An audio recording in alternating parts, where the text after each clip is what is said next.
जो सबसे पहले अघोरी थे वो स्वयं देवाधिदेव महादेव थे। उन्हीं के द्वारा अघोर पंथ की स्थापना की गई। अघोरेभ्यो अथ घोरेभ्यो घोर घोरतरेभ्यः सर्वेभ्यः सर्वशर्वेभ्यो नमस्ते अस्तु रुद्र रूपेभ्यः।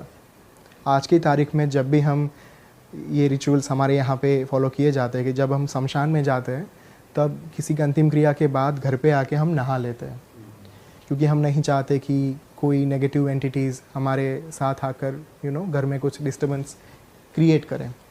लेकिन अघोरी जो रहते हैं वो इसी एंटिटीज़ के थ्रू अपना काम कराते हैं और इन्हीं के थ्रू वो लोक कल्याण का काम करते हैं। सर, अघोर शब्द को एक्सप्लेन करो, ये कल्चर कहाँ से आता है हमारे पुराणों में?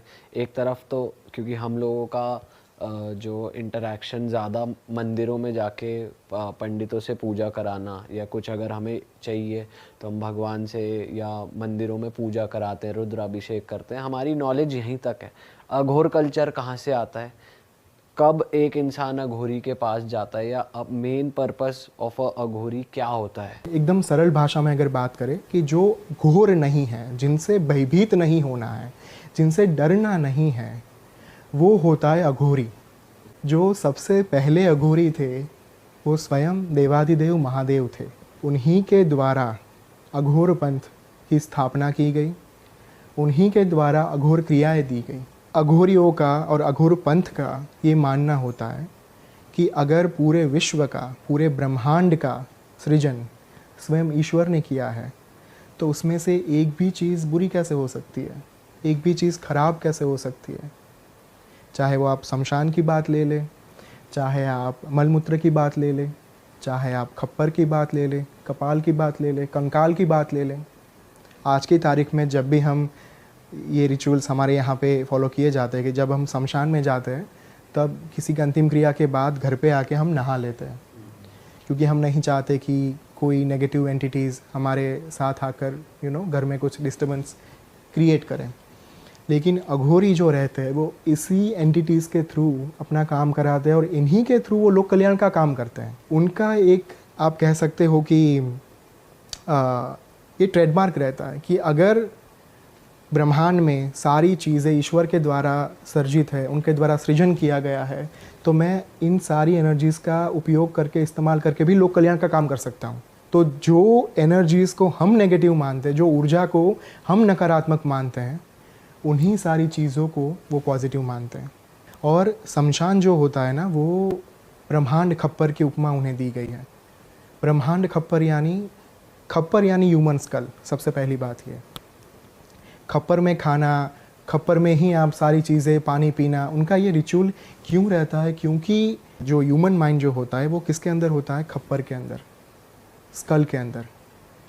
और स्कल अगर जिस चीज़ को अपने अंदर समेट के बैठा हुआ है, जिसका कनेक्शन आप ईश्वर के साथ कर पा रहे हो, हम कहते हैं ना कि इन्होंने सिद्धि प्राप्त की, इन्होंने शक्तियाँ प्राप्त की।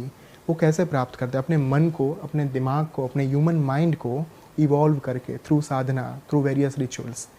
तो आदिकाल से दिमाग को, ह्यूमन माइंड को सिद्धियों का सोर्स माना गया है कि अगर आप उसे ट्रेन कर पा रहे हो तो आप कुछ भी प्राप्त कर पाओगे। और इसी वजह से खप्पर में उनको ये सोर्स मानते हैं कि अगर हम इनमें खाएंगे, अगर हम इनमें ही पिएंगे सारी चीज़ें, तो हमें वो प्राप्त होगा जो स्वयं महादेव के द्वारा बोला गया है।